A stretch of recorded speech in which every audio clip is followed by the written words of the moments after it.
At a high rate, a lot of lava out there. Still asking the folks to be cautious, be prepared. All right, we're waiting on Matt Gutman, who was in Hawaii. ABC News senior national correspondent following this bizarre story in Hawaii. Good morning, Matt Gutman. Hey, good morning. It's actually not bizarre in a way. I mean, this is kind of the most natural phenomenon in the world, right? Because what I'm looking at, McGraw, is the newest, freshest Earth on the planet. But it is, as you just mentioned, it is pretty nasty, it's pretty hazardous and dangerous.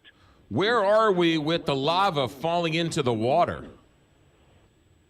It's fallen. It is going into the water at a rate of, I don't know if this means anything, but about 3,300 cubic feet per second. Basically, more than a swimming pool every second. And that is kicking up this massive plume of steam into the air. In that steam are these fine glass particles that are created when the lava interacts with the salt water. That stuff is really bad to breathe. Officials are warning about it, but right now the wind is blowing in a direction that's taking it away from populated areas. So there's no major threat right now, but if the winds change, that could cause some serious nastiness on this island. It's sort of hard to imagine that lava falling into the water and then sort of cooling. Is it actually creating more land?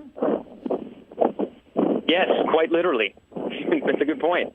Yeah, it is literally creating more land. And when you fly over it, as we did overnight yesterday, you're able to see where the recent lava flows, every 15, 20 years there are lava flows where they created new spits of land. And that's why Hawaii is the biggest island there is. It's got 5 volcanoes, and it's constantly making more land. So it's, this is actually regeneration. But if you live here and you're an islander, it's really bad. I'll tell you what, this lava, you can't clean it up. You can't mop it up. You can't find your heirlooms once the house has been engulfed by lava. Everything is gone. It is the most destructive of the natural disasters. And so the people who've had their houses destroyed, they have to move on. Got to move elsewhere. And it's really, really tough. What about the and really sad to see. What about the earthquakes, There have been multiple earthquakes. They're happening all the time. There's methane underneath us literally bubbling and cracking the earth, and we feel it rumbling. And that's just sort of natural seismic activity here that happens all the time. But right now, it's obviously much more active than it's been. I think there have been something like 100 small earthquakes, 2.5 magnitude or more, over the past 5 days. So, yeah, pretty rumbly area. How many homes have been destroyed? About 40 homes.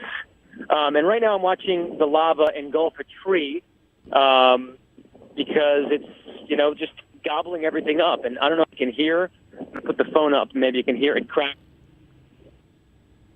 So, the lava sort of creeps everywhere when it's not moving really fast downhill. And everything it touches, it literally incinerates. So we're watching a tree being engulfed in flames right now, and all that wind's just sort of going away from us. But, yeah, it's pretty crazy to watch this slow-moving natural disaster encroach over this island. Yeah, Matt Gutman, scientists have no idea when it's going to end, right?